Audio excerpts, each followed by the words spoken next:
இன்னைக்கு நம்ம தெரிஞ்சுக்க போறது இதை பத்தி அப்படின்னா ஆர்டிஐ அப்படின்னா என்ன அப்படிங்கறத பத்தி இன்னைக்கு தெரிஞ்சுக்க போறோம்.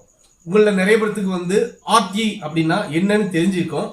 தெரியாத ஒரு சில நண்பர்களுக்காக இந்த தகவல். ஆர்டிஐ அப்படின்னா என்ன அப்படிங்கிறது தகவல் அறியும் உரிமை சட்டம் 2005 அப்படிங்கிற இந்த 2005வது வருடம் இந்த தகவல் அறியும் உரிமை சட்டம்ங்கிறது ஏற்றப்பட்டது. இதோட இந்த சட்டம் இயற்றப்பட்டதோட விஷயம் என்ன அப்படின்னா, எந்த ஒரு அரசு அதிகாரியா இருந்தாலும் சரிதான், எந்த ஒரு டிபார்ட்மெண்டா இருந்தாலும் சரிதான், அதுல உங்களுக்கு ஒரு வேலை நடக்கலையா, இல்ல அந்த வேலை ஏன் பெண்டிங் ஆச்சு, இல்ல அந்த ஒரு ரோடு போடுறாங்களா, இல்ல ஒரு உங்க தெருவுல ஒரு வேலை நடக்குது, அந்த நடந்த வேலைக்கு எவ்வளவு செலவு தொகை ஆயிருக்கு, இல்ல ஒரு பாலம் கட்டி இருக்காங்களா, எதை வேணும்னாலும் ரொம்ப 100% அக்குரசியா என்ன டேட்டா இருக்கோ அதை உங்களுக்கு அப்படியே கிடைக்கும்.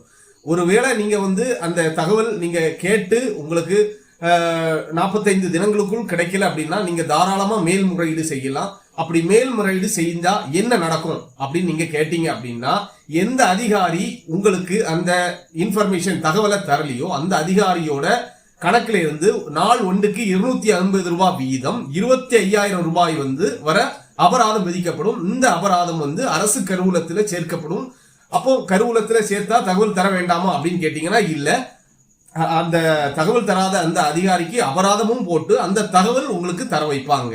இந்த சட்டத்துக்கு பேர் தகவல் அறியும் உரிமை சட்டம் 2005. இந்த சட்டத்தை நீங்க கேட்டு வாங்கணும் அப்படின்னா உங்க ஒரு மனு எழுதுங்க. அந்த மனுவில் அனுப்பினர் யாரு, பெறுநர், இப்படி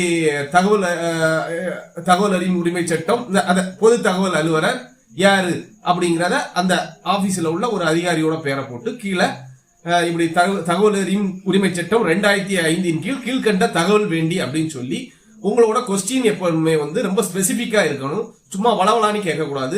ரொம்ப ஷார்ட் அண்ட் ஸ்வீட்டா ஒரு 2 இல்ல 3 கொஸ்டின்ல நீங்க கேட்கிற கொஸ்டினுக்கே அவங்க ஆன்சர் பண்ற மாதிரி அந்த கொஸ்டின் பேப்பர்லாம் பார்த்திருப்பீங்க கவர்மெண்ட் எக்ஸாம்ல, இதுதான் அப்படிங்கிற மாதிரி அந்த அளவுக்கு ஸ்பெசிபிக்கா இருக்கணும்.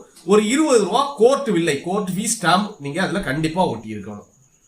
இந்த வீடியோ உங்களுக்கு பிடிச்சிருந்தா லைக் அண்ட் ஷேர் பண்ணுங்க.